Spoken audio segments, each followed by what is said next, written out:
You're listening to the Stock Market Options Trading Podcast, a podcast helping retail traders like yourself get better results. If you enjoy listening to cutting-edge options research and trading strategies that help you make consistent gains in the stock market, be sure to subscribe now so you don't miss an episode. Now, here's your host, J. Eric O'Rourke.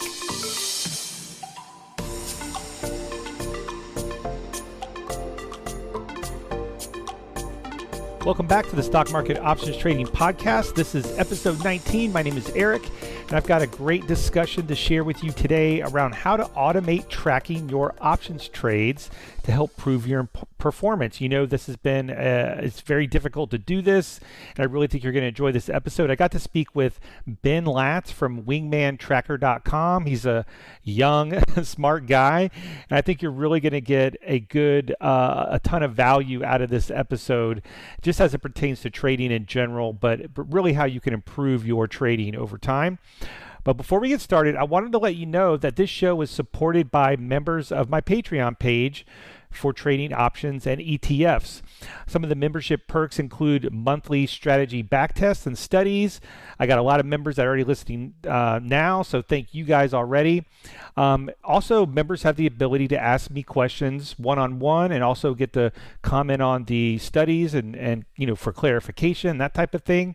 And it's only $5 to get started. For example, just recently, maybe a week or two ago, I posted an updated training video for members with my newly updated SPX weekly options strategy for 2021. This is the exact strategy I'm trading with my core portfolio trade alerts members. So if you're interested in supporting the podcast and getting instant access to the 2021 SPX weekly options strategy, head over to coreportfolio.link/SPX7DTE. Again, that short link is coreportfolio.link/SPX7DTE, and you can get started there.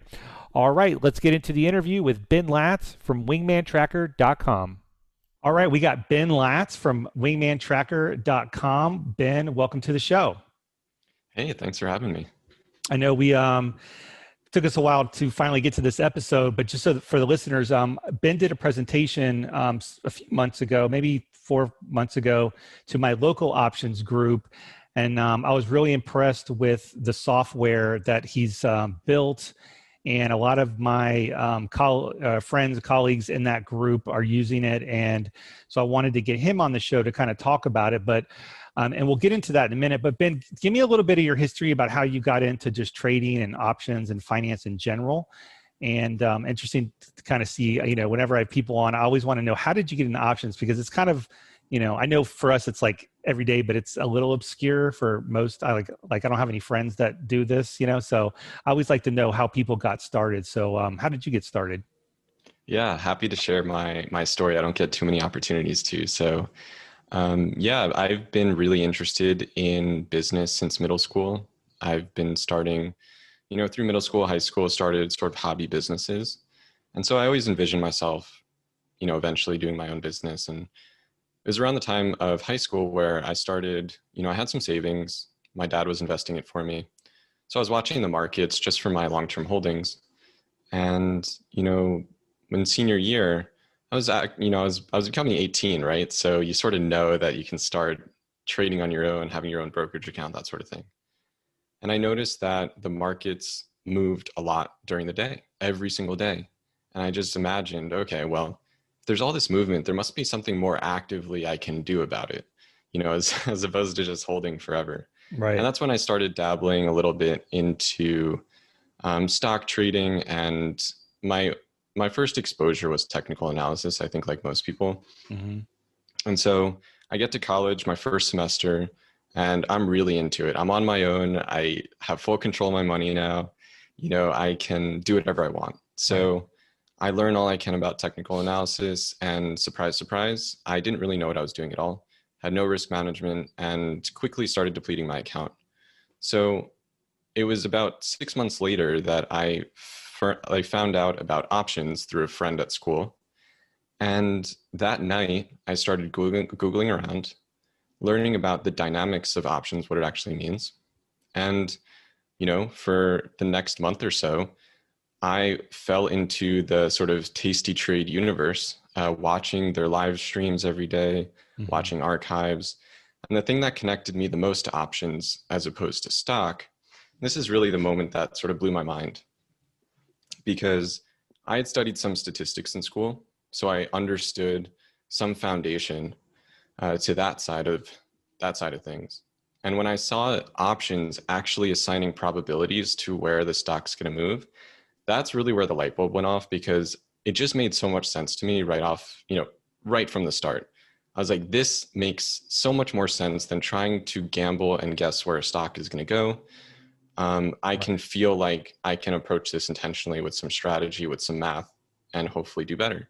And ever since I started watching Tasty Trade, this was early 2015. My account was flat for the first couple months, which was a miracle to me. I was only used to like losing money. Right. And then it started to grow slowly, and I just, became more and more involved. And, there's more to the story, but that's how I got started. Gotcha. Yeah. I had a similar experience, although I started probably a little bit later in life than you did, but, I had gone to an Invest Tools, conference or something, and I basically took a class, and I think it was before Tasty Trade, and I was when Thinkorswim was still on their own, and I agree the probabilities, and I'm still obsessed with the probabilities, and I'm always back testing and doing all kinds of things and trying to get into that. So you got sucked into Tasty Trade, which many of us have and do, and I don't watch them as much anymore. And I think I mentioned you before, I actually just opened the Tastyworks account a couple days ago. I'm waiting for the ACH thing to clear so I can fund it. I had a couple episodes ago, I had Fazia on Timberlake, she was one of the rising stars for a couple episodes, and she's big in that world, and she kind of was nudging me over the edge about it, because I've been with Thinkorswim forever. So yeah, they have a great platform. Looking forward to using Tastyworks. So okay, so you started switching to options. What were some of the strategies that you started with? Were they just kind of credit spreads, that type of stuff, or strangles, or what were you getting into when you first started with that? Yeah, so when I first started, I didn't have a huge account, right? It was, I would say, just over a Tasty Bite account. So call it 25K or so. So you can't really do anything that crazy. A lot of what Tasty Trade was talking about, I'm sure at the time, was defined risk strategies, and that was sort of appropriate for that account size. So I'm sure I was doing verticals and iron condors and messing with calendars. I think it was really just about how do I get exposure and comfortable with the dynamic of options and how they work. And I was really just interested in backtesting strategies myself. I was manually backtesting on weekends and at nights using the ThinkBack tool in Thinkorswim. Yeah. Manually recording every single trade, trying to do it myself. Sort of my own little research team for myself. Yeah. I still use that from time to time, although there are some more products, if you will, that allow retail traders to backtest these days. I'm actually working with a buddy. We're going to be we're getting SPX intraday data, and we're going to try to do some intraday backtesting, because that's one of the things that I don't, that's been really hard, is everything's end of day data, and which is great, but there's things like, if you want to do if you're doing a naked put or a credit spread or something, and you say, okay, I want to stop loss at 2 times the credit. Well, in an end of day back tester, that it may have hit your stop and come back up, and you may still be in the trade, which wouldn't be accurate, or vice versa. It could go way lower on a huge gap down, and your stop would only be hit with that end of day pricing. So it's really hard to some of those nuances to really get with backtesting. Are there any other backtesting programs you work with now, or are you kind of settled into your strategies, or what? Yeah, so I never tried. I wasn't even aware of other tools at the time. I don't even know if they existed yet. Yeah. But, shortly after. They haven't existed for a long time. It's at least for retail people. I was sort of spoiled too, because about a year after, and I'm sure we'll get into this, a year after I started picking up options, I actually went to go work for Tasty Trade for an internship on the research team. So I got access to their entire backtesting system, all their data, to Nice. backtest strategies Right. using that. So What were they? that's What? I don't wanna get too much into that, but like what? So they were running their own database or something of mhm. everything. Yeah. So they'd had their own. Yeah, it They was a built it completely themselves. custom in-house solution that they Right. built to backtest strategies. Yeah. That's what. That's where I'm starting. I'm starting from scratch on that with a buddy. So I'll let you know how that goes. If you have any That's going to be input, it's going to be a fun project. I don't yeah, have yeah. I don't have any advice except good luck. Yeah. Well, we're mainly going to focus on one SPX for now and just kind of get the framework and everything built. And then once we feel like, it's scalable, we might be able to add some other things Yeah, in. I But have a friend who actually is doing a lot of back testing for his SPX strategies, so I'm sure I can connect you to on, yeah, that'd be how he great. did that because he also did his from scratch, I believe. Oh, that'd be really cool. Yeah. And this kind of, we'll get to this with Wingman too, but it seems like, I'm still surprised that the brokerage houses don't offer some of these things. Like they have the data, they like even with ThinkScript. I mean, ThinkScript's pretty good if for just buying and selling stocks. I have a couple strategies like trend following strategy that I just use with ThinkScript, and it's just buying and selling, particular stock. But so the idea that Thinkorswim or whoever doesn't have that for options, where you could say, hey, if this technical analysis trigger happens, buy a delta 70 call option or sell a put spread, it doesn't seem like it would be that hard to connect those pieces. And then you would really want to, stay with those platforms. But, it doesn't seem like they are interested in that or something. I don't know. Yeah, well, it's not even, I mean, automated trading is one thing, right? Mhm. They don't even have tools to track your trades that you do manually. Well, yeah, exactly. I That's the would, biggest thing, I think that comes as a surprise. I mean, when I first started trading options, for whatever reason, I just naturally thought to start tracking them in a spreadsheet mhm. because, of course, I would want to know, well, how does this strategy do? How does that strategy do? Just keeping myself accountable, right? Yeah, Am what I'm doing working? Like, is it working? Right? right. Basic questions. And there was nothing built into, Tastyworks or Thinkorswim. I've used both. So, it was just resorting to a spreadsheet. Mhm. And as the years go on, it's just like, there's no solution other than everyone's doing this. Mhm. And of course, you can imagine after you do it for a couple of months, you get lazy, right? If you're trading a lot, you don't want to enter 10 trades a day. Every single credit, debit, roll, you have to structure the spreadsheet well enough to be scalable over time. Mhm. And then if you miss a month, what are you going to do? You're not going to go back and backfill it. So then it's sort of useless because you don't have all your history. And it's this sort of this endless cycle of, okay, I'm going to get back to it. I'm going to Yeah, track for 2 months and then you yeah. lose it I'm and you're guilty of left with that nothing and you're sort of trading blind at that point. for sure.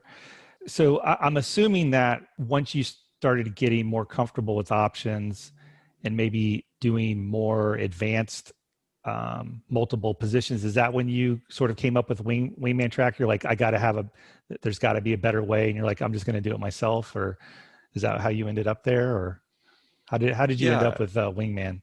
Yeah, it's a good question, and it sort of blends together my interest in business and options, of course. Mhm. So a year goes by, 2 years go by. I'm doing a spreadsheet. I'm starting to interact with other people in the options trading community, and it seems fairly obvious that no one has a good solution, right? Everyone's doing their own spreadsheet. And coming from the background that I have, I love creating things from nothing, right? I love businesses where I could just create something. I used to make wallets. I used to you Mm. know make some software with some friends and a variety of things. And so as I was searching for my next business idea anyway, I figured, well, this entire process that I do in a spreadsheet is very mechanical. It's very logical. The data is well structured. Why do I have to do this manually? Like the brokerage firm can export my trades, right, in a CSV file. Mm. Why can't I just program my logic I do in my head into a piece of software that does it for me? And I'd imagine a lot of other people would be interested in it too. So I initially saw it as both a learning opportunity of getting involved with building software would be my first time building web software. Mm-hmm. I studied finance, so I have no computer science background. And, if people signed up and wanted to pay a subscription for it, great. But I really had no expectations. I just knew that there was a need out there. Right. And if I could build it for myself, I would have at least one person using it. So Right. Yeah. it started as a very small side project, just something I wanted to exist in the world. And fortunately, it's solved the same problem for quite a few people now. Yeah. Yeah.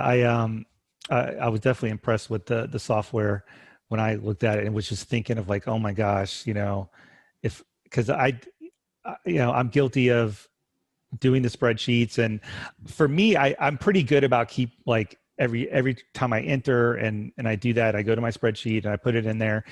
I think what I'm not good at is the kind of analysis over time, and proper tagging and those type of things. And then having to go back and go, oh, you know what, maybe I want to widen my strikes, for this strategy. Like, did that help? So from this time frame, and it's like, it's just too much to manage. But let's back up just a little bit. Can you give the listeners just more of a why? Like, why is this so important that you're tracking trades? It doesn't have to be options, just your trades in general. Why do you think that that's so important for retail traders to kind of go down that route and take it seriously? Yeah. The first thing I'll say is it's not something you absolutely have to do. I mean, I would recommend it. The way I sort of see it is, if you're running any other type of business, you wouldn't just operate that business looking at a single P&L number, right? You need to know the performance at a more granular level so that you can make better decisions. And I don't really know how someone would improve their options trading if they don't have visibility into which parts of it are working or not. So if you want to improve, I think it's important to track what you're doing so that you can actually make a decision based on real information as opposed to just guessing. I often hear a lot of people who put their information in and they're very surprised by how much they're paying in fees for certain strategies or which strategies are working better than others, and they didn't even realize. So I would just take, it's a very simple idea of, you do it for any other business, right? So why not options trading? Right.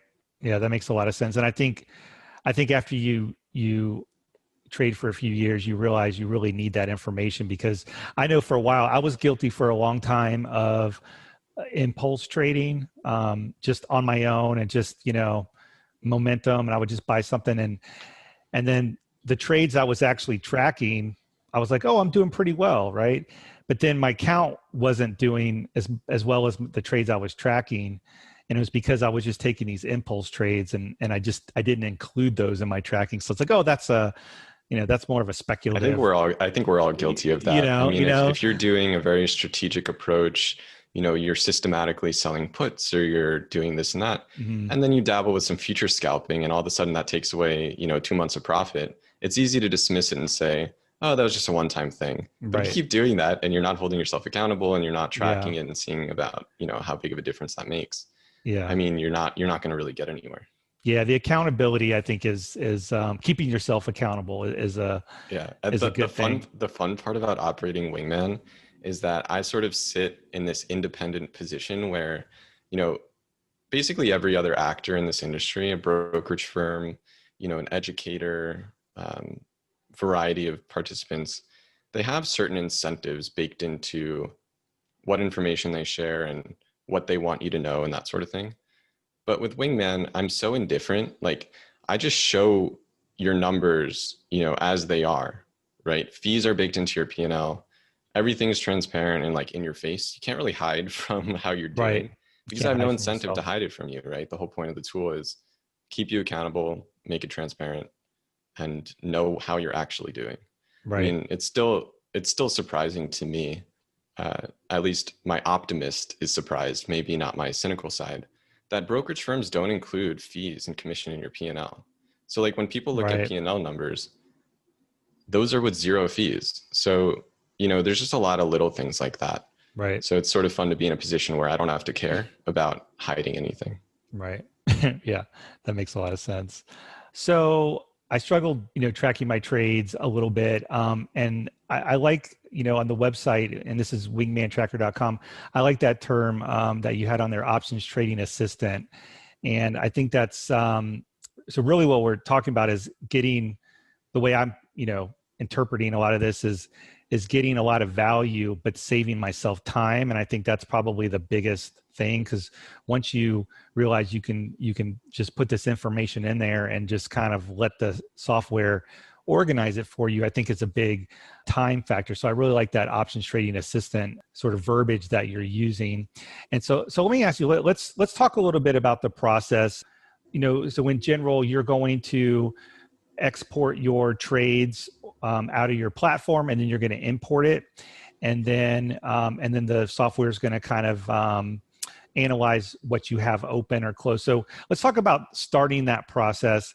What's going to come in? Is it because I know like Toss, and I'm just thinking Thinkorswim. I know Toss keeps like, I want to say it's 60 days of stuff in like the recent history, or I forget the term they use for it. Does it look at that, or is it really just are you starting with your open, what you have open existing?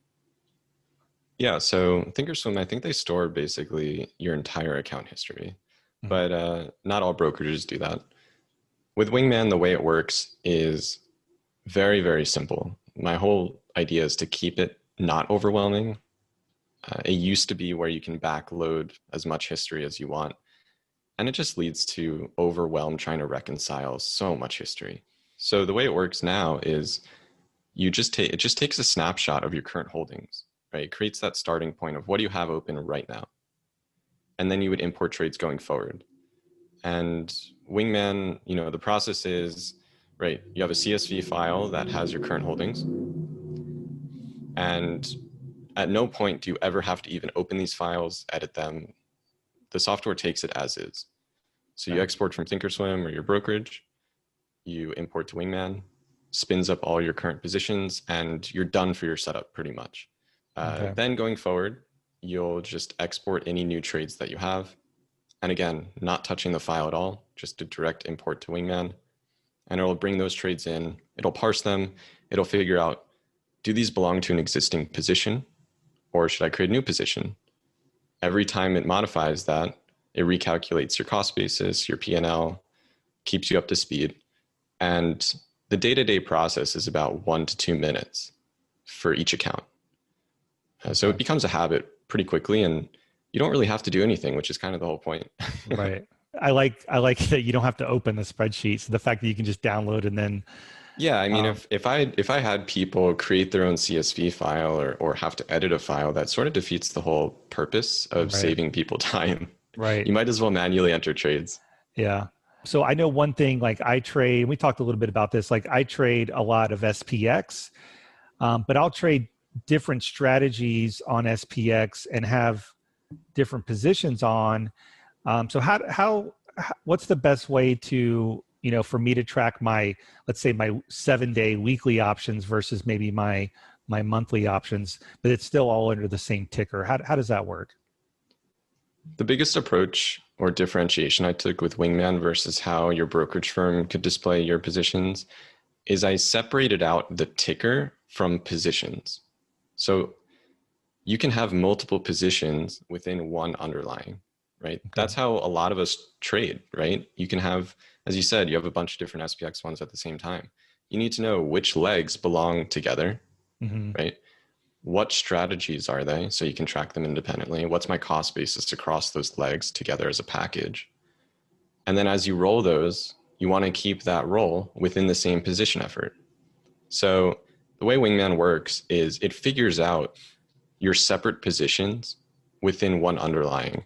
You could think of it almost by timestamp, right? So if you're doing, if 3 legs come in at the same time in the same order, well, chances are they're part of the same position, right? Okay. If you then do other legs that are completely separate at a whole other time, there's no shared leg, right? That's going to create a new position. They're all within SPX, but they're completely different buckets or entities. They're completely separate. Okay. And then what you could do is add as many custom tags as you want to those positions. So if you have a particular setup or strategy or where you got the trade idea from or whatever you want to track, you can create your own buckets by just adding custom tags to each of those positions separately. that would be super helpful. Because yeah, you're right. I know what I end up doing in Thinkorswim is creating groups. So I might have a couple SPX positions on, and then let's say I open a new position, and it'll just feed it into, under the ticker, but then I kind of want it separated because I want to see how that one's doing. And if I want to adjust or roll that one, it really has nothing to do with the other position. So I like the grouping aspect of that. And so even more on that with the grouping is one of the biggest problems I faced, when I was trading, is that if you roll a position, the brokerage firm doesn't understand rolls. Like, they understand how to execute rolls, but when you're on your open positions page, that closed option is gone. Right. All the data, all the P&L, all the credit and debit from that option is just gone. It's not baked into any sort of ongoing position. So one of the big things that people, have to get used to with Wingman, which is how they see it mentally, is that Wingman can carry on closed legs in an open position. So the easiest example is a covered call. You may have, initiated a covered call 2 years ago, and you're rolling calls month to month. In your brokerage platform, it's only going to show you the latest call. It has no association between those calls that you've closed all along the way and your current position. But with Wingman, it automatically latches on. And so if you have a covered call and you're rolling it for 2 years, every single option as part of that is going to be in one position in Wingman. So you can immediately know what's your running cost basis overall across all of them with no effort. And so if you're trying to make a decision of, well, how low can I sell the next call so that I still break even? You don't have to go and tally up debits and credits from 2 years to figure that out. It just tells you. Right. Yeah, I know. How would it handle, like, if you get called away? So, occasionally you'll get called, and I guess maybe thinking kind of on the wheel strategy of selling a naked put for a few months, and then you finally get assigned. I know one of the things that I'm getting more into is not selling naked puts, but just selling super wide credit spreads that are, just to minimize my the capital needed. But if I do get assigned on that short put, then I would flip to selling calls. So is that something you can also keep together over time with that? Yeah, same process. So if a put turns into stock, it'll bring in the assignment transactions and keep the new stock or the new shares as part of that existing position. So your credit that you got from the put, gets baked into your stock cost basis. And so you still know overall where you're at. And you can, it basically pulls together anything as an ongoing effort into one position. Right. And if there's ever a time where maybe it doesn't group something how you want to, because there is some discretion to it, then there are buttons that very easily let you regroup things. Right. Okay. How often do you need to do that import? Just on days that you actually make transactions, or can you just say, hey, every Friday I'm gonna update everything, or can you do it at the end of the week, or what are the options there, or should you do it every day that you make transactions? Yeah, one of the biggest things I kept in mind is that it's very easy to fall behind. Right. Anytime you have to do anything manually, it's very easy to fall behind. If you go on vacation, you get lazy. Right. So the way Wingman works is you can pick up from wherever you left off. So if you imported a week ago, all you have to do in your CSV export is just start it from a week ago. So as long as it covers the full date range of transactions, you can upload in whatever frequency you want. Okay. So the basic idea is if you want new trades to go into the system, that's when you would import. But if you haven't made a trade in a week, there's nothing to import. Right. Okay. Yeah, that makes sense. So now, we have our trades in there. What kind of stats can we see about ourselves? I guess ultimately it's what we're looking at. How have we done? What are we going to see that's sort of out of the box? Sure. So on open positions, you're going to see your original cost basis, your current cost basis, your realized P&L, your open P&L, and your total P&L. So the golden numbers in terms of open position management are your total P&L, which is what you have currently open plus the P&L from all your roles and adjustments and assignments. So that's how you know where you stand for open positions.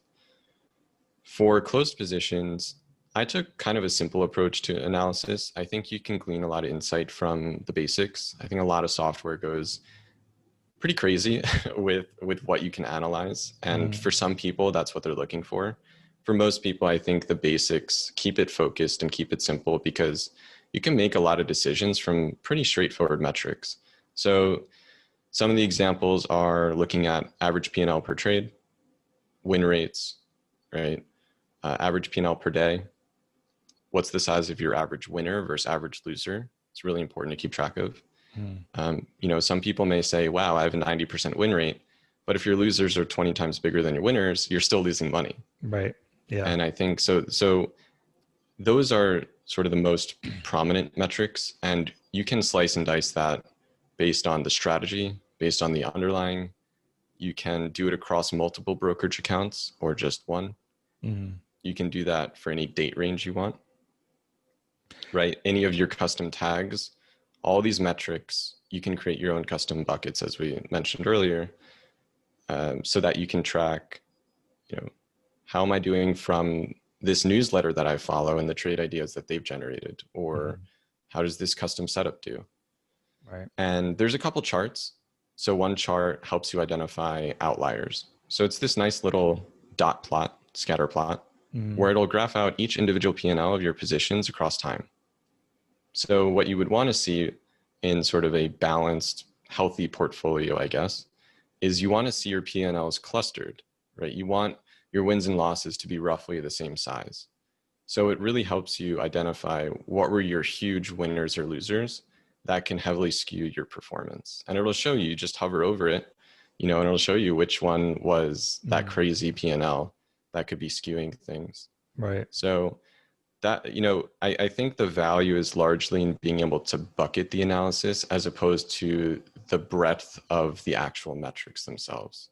Because once you see win rate, average P&Ls, the amount of time in the trade, there's really not a whole lot more you need more than that.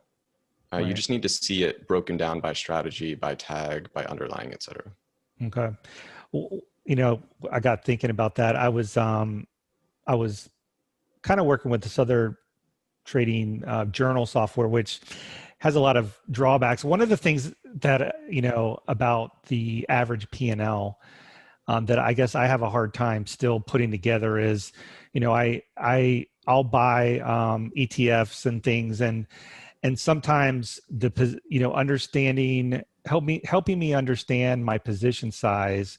So for example, if my average winner in a ETF trade is $200 or something, but if I'm using, $5,000 to put on that trade, there's, I don't know if there's a capital. Is there anything about the amount of capital you're putting towards trades that it recognizes? So if I'm doing like SPX, spreads with $2,000 or $3,000 at a time, but the winners are bigger, I'm making more per, my return on capital is better. But if I just look at the average per trade, I might just see these different numbers. Does that make sense? This is one of the most requested things, and It's something I used to track manually in a spreadsheet.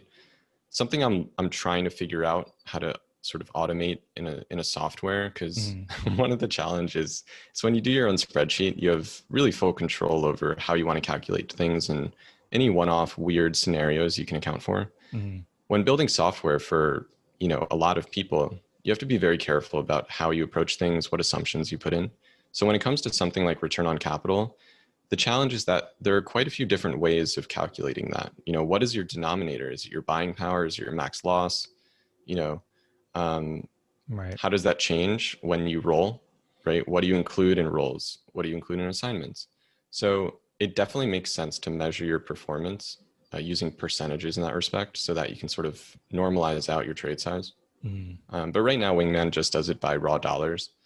And, that works fairly well if your positions are sized pretty evenly, which is a good practice anyway. I was going to say that's what you would want. You before you do that is you would want, and this is how I've been doing it, is saying, okay, I'm going to allocate X amount per trade for this strategy. And that way over time, I can really see, okay, this, I know mentally, I don't see it in the sheet, but I know mentally if I'm selling, 4 or 5 spreads in SPX, I might be allocating $3,000 or $4,000. And if I'm making a certain amount over time, I know that that's a good return or not. Whereas if I'm doing an ETF where I usually, I find myself I'm allocating more capital per ETF trade because I know the volatility is less. You're trying to, maybe have a 5% loss, 10% gain. So I know the volatility in that $10,000 is going to be less. So I still may only make $500 a trade, but I'm using $10,000 over here to make $500, and over here I'm using $2,000 to make $500. But of course, in the spread world or whatever, you can lose more than you. This really gets at the heart of the challenge and potentially what's actually misleading for traders, because one of the things I studied the most when I was working at Tasty Trade is how do you measure risk, right? It varies so much by strategy, by underlying, but at the end of the day, what matters in trading is dollars. Did you make or lose money, right? You could be up 1% on average, but down overall in dollars. So, how do you blend together and make sense of a percentage return in a spread versus a naked option? They're just completely different. Right. And, trying to measure percentages against each other across strategies could almost do more harm than good, right? The raw dollars are going to speak for themselves, but percentages can sort of mislead potentially. So it's really a matter of, and it's largely up to personal preference, which is why I've had a challenge sort of automating it, is how do you want to measure your risk? One thing I love to look at is notional value, right? So if I sell a put, I don't care about the buying power. I care about what's my actual risk, which is, theoretically getting assigned shares. And how can I compare that to the risk of a vertical spread, right? They're so hard to compare, right, that, there's only so much you can glean from percentages, right? Are you doing a percentage on the width of the spread, the debit or the credit? Long options versus short options, right? You can only make 100% on short options, but you can make 10,000% on a long option. Which one's better? It's hard to say. So, mixing those profiles is very difficult, and dollars actually kind of do the best job. Yeah. No, I agree. The way I've been kind of handling that is, for my options trades, I usually do risk defined. And so I know what my max loss is, right? So that's usually what I base my position size off, is my max loss, because I know at some point it'll happen. I'll wake up one day and whatever will happen, and I can't do anything about it. So I'm looking at my max loss as a percentage of my account. So if I only want to risk 1 or 2% or whatever the number is, that's how I position size a lot of my options trades. Now my ETF trades, I've done a lot of back testing, and I sort of have some historical reference to say, okay, the average loser for this trade is, let's say 5%, and the average winner is 12% or something like that. So again, I would say, okay, if I'm allocating, if I know my risk is 5%, and then I can then, position that according to my risk. That's kind of how I've done it. And then I think the next phase for me is really, not which one, because I have a few obviously, but, scaling up and saying, okay, now I'm going to risk this much.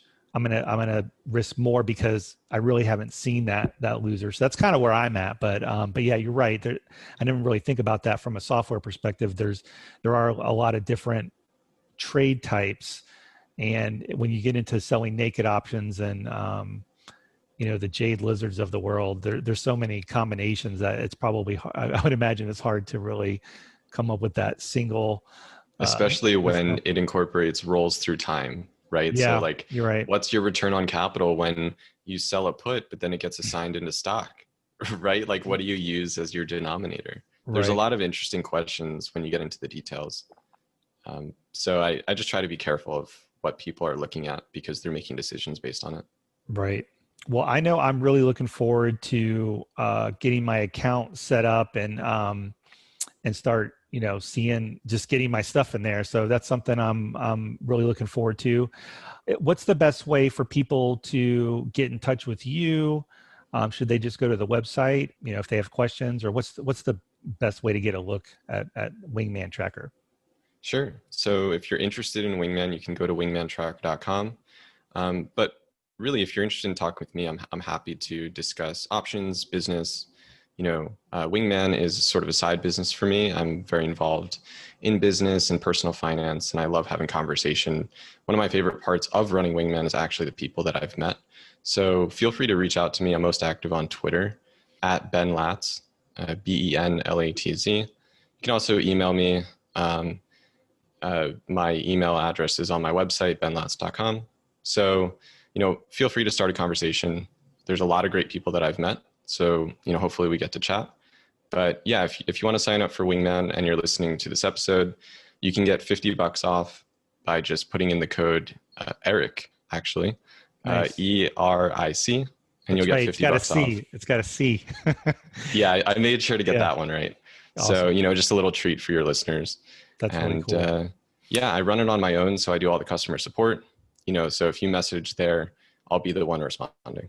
Okay, great. And just for the listeners too, I'm going to put all the Ben's information into the show notes of the podcast. I'm not sure if this is going to be episode 19 or 20, but if you go to stockmarketoptionstrading.com, the notes will be there. And if you're watching this on YouTube, it'll be in the description. But again, definitely go check out wingmantracker.com. I know you offer the free trial as well, so you can at least kind of get started. I know I plan on, once I get some stuff in there, I'm definitely going to be analyzing and sharing with anyone on my email list, and I'll probably maybe have you back on in a few months and kind of see how I'm doing. That's always nerve-wracking. But I know the transparency that can bring, people to not only to yourself, but to other people. So you can really say, hey, I'm using this strategy. It really works. Here are my results. I think is something that's valuable to others. So, well, Ben, it's been great. Thanks so much for joining me, and we'll talk to you soon. Yeah. Thanks for having me. Thanks for listening to the Stock Market Options Trading Podcast. To join our community of options traders, head on over to patreon.com/vertical spread options trading for details. But before you go, you should know that everything discussed on this podcast and in this episode is for informational purposes only and should not be considered financial advice of any kind.